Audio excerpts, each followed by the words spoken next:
Le local passe presque inaperçu, c'est volontaire.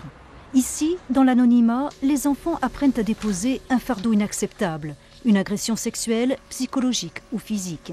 Pour les aider, des psychologues ou des thérapeutes. On s'amuse à la déchirer en tout petits morceaux. Choisir une couleur, peindre une feuille, la déchirer, puis tous ensemble constituer un tableau collectif. L'exercice paraît anodin. Est-ce que je peux poser sur ta feuille? Mais il met en jeu les relations aux autres. C'est de l'art-thérapie.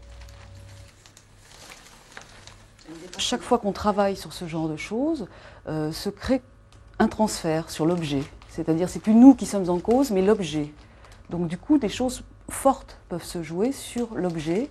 Et surtout, c'est une thérapie non verbale. Oh, mère grand, quand vous avez de grandes oreilles, c'est pour mieux entendre mon enfant. L'enfant vient ici pour poser ses émotions, pour poser sa problématique. Il sera entendu, il sera écouté.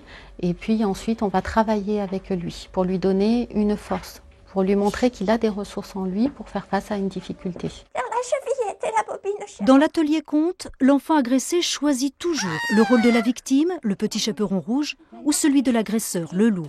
Petit à petit, il apprendra à devenir le chasseur, celui qui prend son destin en main. Le travail de résilience aura commencé. Transformer son monde intérieur qui est quand même angoissant, où il a subi des choses très violentes, et lui montrer qu'il peut construire un monde intérieur beaucoup plus serein. Et ça, c'est vrai que le conte aide énormément. Ouvert aux enfants de 2 à 12 ans ainsi qu'à leurs parents, le Centre Eva propose également des massages. Car ici, on veut s'occuper de la personne dans sa globalité, l'esprit et le corps.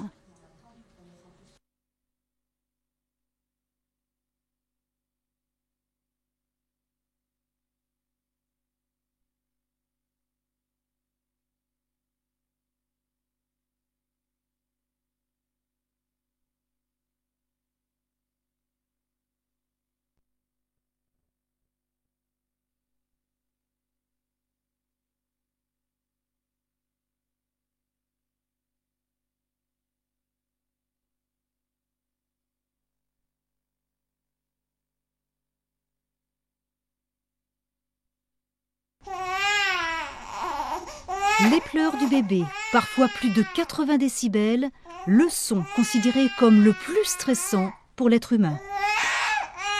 C'est très physiologique, c'est une question de survie.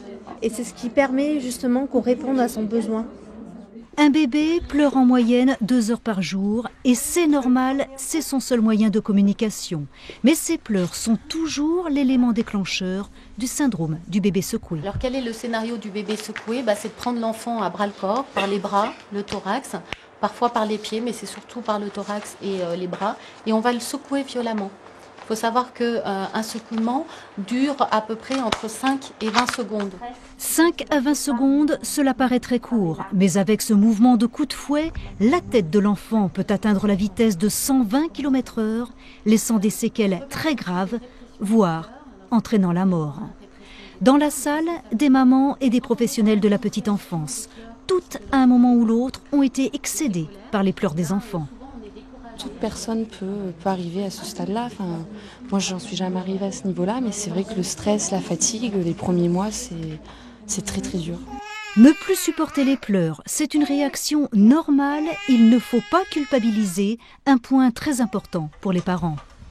Ça déculpabilise aussi, ça fait comprendre qu'on n'a pas les réponses à tout finalement. Qu'il vaut des fois mieux les laisser pleurer plutôt que de mal agir.